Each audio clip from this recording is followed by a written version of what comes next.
gold, lead, copper, jet, diamond, radium, sapphire, silver, and steel. Yeah, 2 and 4 for me. The Shape, the man with no face. Oh, incredible. With the children come out the photos, isn't it, as well? It's just, yeah. What's the thing? It's like I wrote about it in volume 1. It's that weird thing you think, oh, that was on 7:30 in the evening. That kind of gives us a clue. Light entertainment slot. One of the most surreal, cerebral, languid, terrifying TV shows I think Britain's ever produced.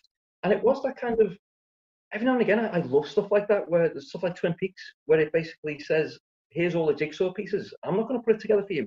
That's what you've got to do. So you have to pay attention. You've got to, and even then, it doesn't give you all the information. It's like, well, who are they working for? What? It's just such a bizarre concept. I think that's the thing. It's been mooted to be rebooted about 3 times, I think, 2 or 3 times. But my fear was that they'd always explain too much, and there'd be some kind of romantic thing between them. Yeah, they'd ruin it now. Yeah, and the beauty of it was just like, look, these 2 people appear from nowhere. You don't know who they are, where they came from, who they're working for. Time is sentient somehow and breaking through, and they just get on with the job in these absolutely terrifying storylines. And you weren't given the clue of part 1 of 5. It was just a weekly, are we at the end yet kind of thing. But the second one, the railway station is absolutely stunning, absolutely staggering.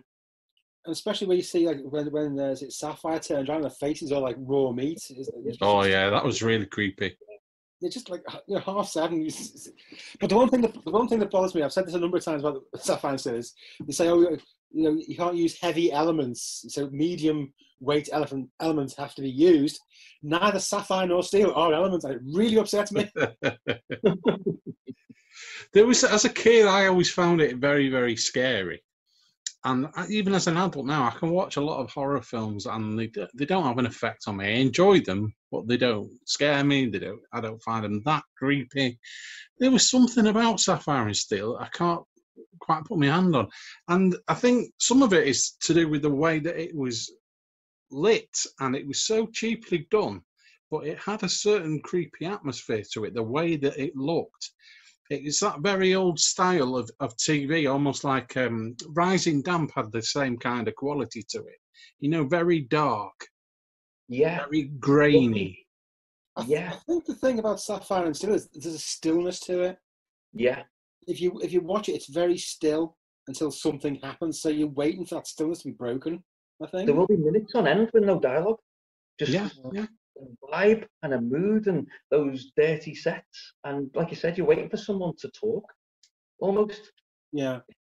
I think it's like pregnant pauses in the dialogue, and it's just there's meaning, there's weight to it. I think that's one of the things. I think that's you absorb that atmosphere. So in a sense, it's you that's making it creepy. Yeah. It's an unusual series. I mean, I was reading something about it recently, and I think that it was saying that it was not the sort of show that would be made now, because certainly ITV wouldn't make anything like that now. It doesn't fit the demographic. But it's such an unusual, eerie sort of series. These 2 weird sort of adventurers who suddenly appear in strange places to put right things that have gone wrong with time and the universe. And I know that there were it wasn't about monsters, it was about strange sort of ethereal forces like time itself, and you get all sort of weird stuff, creepy kids and things. Creepy, certainly very creepy. Not one again that ever scared me. And I think because by the time it was on, I was aware of certain production things. I was quite aware that it was obviously quite a cheap production, all on video and a couple of sets. And I think that stuck in my mind more than the stories, to be honest, the fact that it was quite a low budget thing. But I could appreciate, again, the great scripts. David McCallum and Joanna Lumley was superb. David Collins as Silver. It was a really good cast.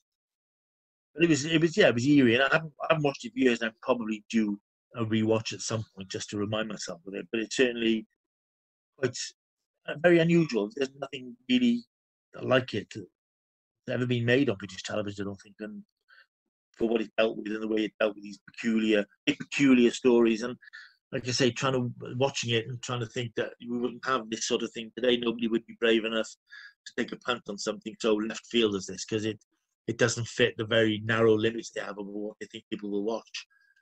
But certainly it's a classic series, and yeah, very, very unusual and quite creepy in its own way, but not one that creeped me out. Sapphire and Steel, biggie for me. Sapphire and Steel, I've just again been rewatching those recently. Probably, I would imagine, because of the age I am, most people will say the railway station story, which I think is Adventure 2. And I just think Sapphire and Steel was magnificent. Absolutely. The two stories that spooked me out, genuinely both fascinated and spooked me out, were the railway station, which I just think still was incredible bit of TV, especially with the budget and the constraints they had. But I think that the fear of just the dark it engendered in people was amazing. In the audience. I just think I remember at school there was a buzz about it. And the isolation, it really got me. And it was that sort of thing. I'd be sitting in my living room, and we had this staircase where there was shadows that the light didn't reach. And there was just darkness in that episode. The fear was time or whatever it was. I can't remember, some nebulous force. And anywhere there was darkness, so in your bedroom or wherever, when the lights were off, it was dark. It was. You could imagine this darkness enveloping you, and I think that was very powerful. And the other one that really freaked me out for some reason was, it's like, with me, it's not gore and in-your-face horror that gets me. It's the ideas, sort of creepy ideas, get into my head. And the other one was the Sapphire and Steel with the guy in the photographs. He had no face, and there was an episode where you knew he was in every photograph, but he was the guy who wasn't facing you. He was round the corner, but this nasty entity was in every photograph there was. And that was fascinating and horrifying. So I started looking at, you've got photographs in your room. You're thinking, where's the bastard now? Is he in my photographs? And I just thought it was just, do you know what I mean? It was just like, wow, that was a really just brilliant. And I watched Genius it again. concept. Yeah, it's concepts that get me. Yeah. More than, as I say, because I guess I'm sitting in a room. People say, you don't get freaked out in this cellar. Because I'm sitting here by myself. It's dark. It's dark outside. The wind is blowing. It's freezing cold, and I'm surrounded by, I don't know. There's like, I don't know if you see all this. It's not friendly, but it doesn't bother me at all. In fact, I find it really quite comforting in a weird way. But something like the Sapphire and Steel stuff, that unknown force that's far greater than what you can imagine, I find that more fascinating, genuinely scary. So yeah, Sapphire and Steel was amazing, and did scare me absolutely several times. That one did.